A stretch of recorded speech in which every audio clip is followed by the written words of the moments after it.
I picked up my copies of Benjamin Kantor's new books, plural, as soon as they became available this year. The Short Guide to the Pronunciation of New Testament Greek and the Pronunciation of New Testament Greek. Took a couple of notes here. These are some of the best scholarship on this subject, on the pronunciation of ancient Greek as it transformed from classical Greek into medieval Greek that's ever been done.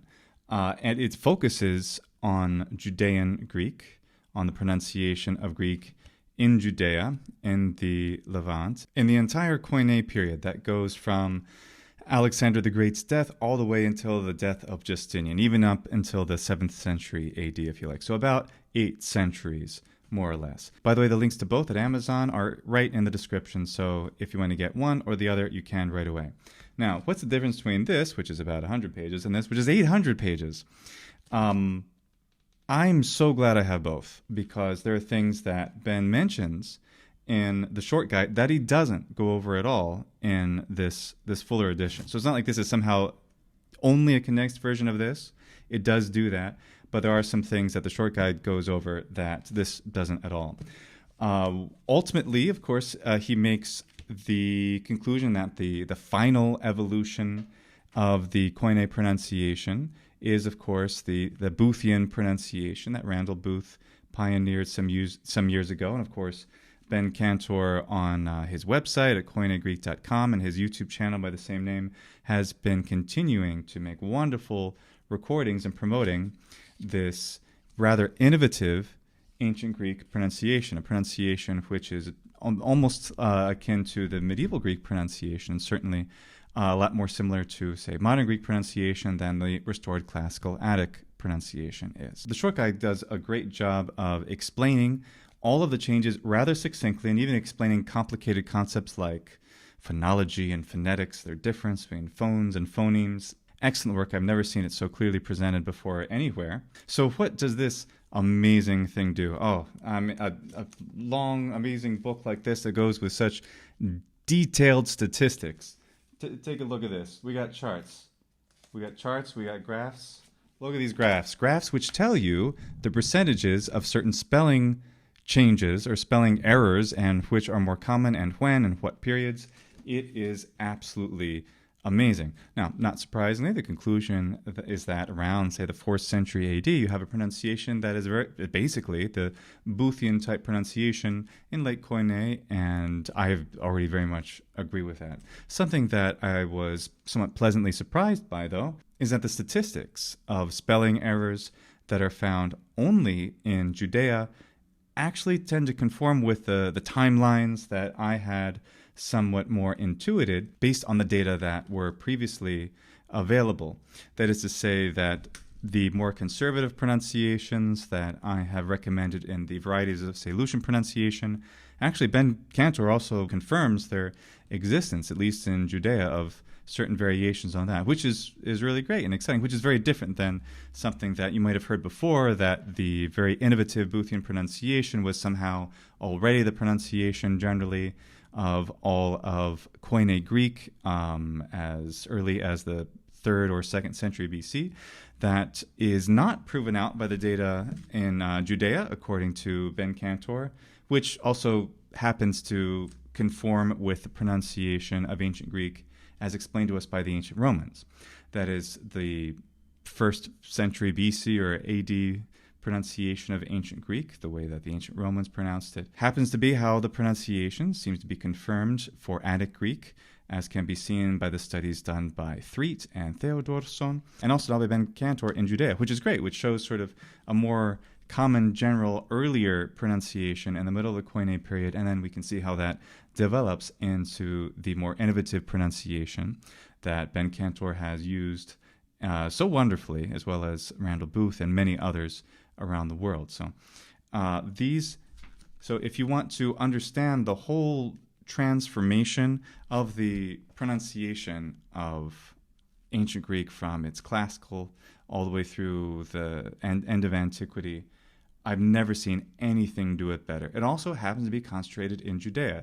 People, for a lot of very good reasons, are fascinated by the ancient Greek as it was spoken in Judea in antiquity, and I've never seen books give such outstanding data and also incredibly clear analysis that explains these different varieties of pronunciation that may have existed contemporaneously, something that I personally advocate as an explanation for the contradictions that would otherwise tear our brains apart if we try to explain, like, well, how can this be happening here and this over here in the same century? Well, the only explanation, or at least a possible explanation, is that, well, you have more than one type of spoken ancient Greek, whether it's a regional or a register-based difference. And so Ben Kantor and I have, as colleagues, we've been talking back and forth about this subject for a number of years. Also, he greatly flattered me by citing the couple things that I wrote, which was very nice. On the whole, I would say that our assessment, his assessment, is much more detailed than anything that anyone else has ever done, in my opinion, and certainly much more than I had ever done by reading other scholarship. But we essentially agree on the basic progression. The data in Judea happen to confirm what I had gathered from these other sources, which that's exciting. I mean, I would have been just as happy to be wrong. Actually, what the data show in Judea is something more conservative than I had anticipated as far as the progression of sound changes. Doesn't mean you can't have innovative things occurring earlier in more minority speech, and more conservative things staying on longer. Obviously, those things are possible. And I really like, again, that Ben makes that a possibility. He mentioned that that is a possible explanation. We disagree probably on a few points, not too many. One of the places we might disagree is something that's highly subjective, and that's on the pedagogical utility of one pronunciation or the other. Ben favors a more innovative pronunciation, effectively the one he's been using these years, though he's modified it, and I think he's made a number of detail improvements to it that have taken it from mere convention to something that is a highly realistic representation of the ancient language at a point in its history, namely by making the palatalization of all velars before front vowels a universal. That was something that I was advocating that the Boothian pronunciation required to be more historical. All of those things he has very much incorporated, which make it sound more like modern Greek, and also, I think, make it more historically viable, which I think that's great on both fronts. Even though it's less easy, perhaps, for an English speaker to master those little details, those are ideals that one can try to achieve as a non-native speaker, as, of course, none of us are native speakers of ancient Greek in any form, including in a restored pronunciation of the Boothian type. Ben favors a more innovative pronunciation for a couple of pedagogical reasons. One is that it's easier to learn, potentially, for people who don't want to be bothered too much with pitch accent, or certainly not phonemic vowel length or syllable length, and especially if you want to appreciate the spelling errors that have been passed down in, say, the Codex Vaticanus, for example, which demonstrates a lot of those really interesting spelling errors, as well as the other writings of native speakers or L2 speakers of ancient Greek and antiquity. They were making all kinds of errors that can only be explained by the highly innovative variant that Ben is, of course, advocating for. So that is absolutely a pronunciation system that is worth understanding, at least for its historical validity. So I back him up and anyone up 100% if you use the pronunciation system that Ben Kantor and others are using, the Boothian pronunciation. I strongly defend you for doing that, and the Boothian pronunciation as an outstanding reconstruction of the sound of ancient Greek, particularly for late antiquity. Lucian pronunciation and its variants, all of them are slightly or much more conservative in different aspects, including in the retention of phonemic vowel length and pitch accent. And the reason that Ben Kantor and I disagree amicably on that difference is how we're applying that. What do you want to get out of your ancient Greek learning experience? It's the difference between being specialized and generalized, and there are advantages and disadvantages to both. If you are interested in this subject, I found these to be a couple of the most riveting books I have ever read. Of course, you know the kind of things I like to read. I like to read Threet and Theodorsson. No one seems to have read all of Theodorsson, and I seem to have been one of the 5 people who actually have, that includes the people who have reviewed Theodorsson who haven't read him. That's beside the point. Go see the Taylor Dorson video.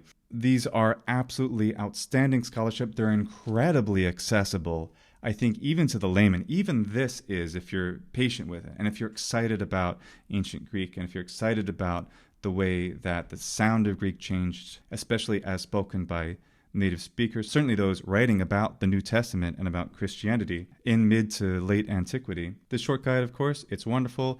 It is a shorter read, definitely gets the point across very effectively in a relatively small number of pages and gets a lot of information across.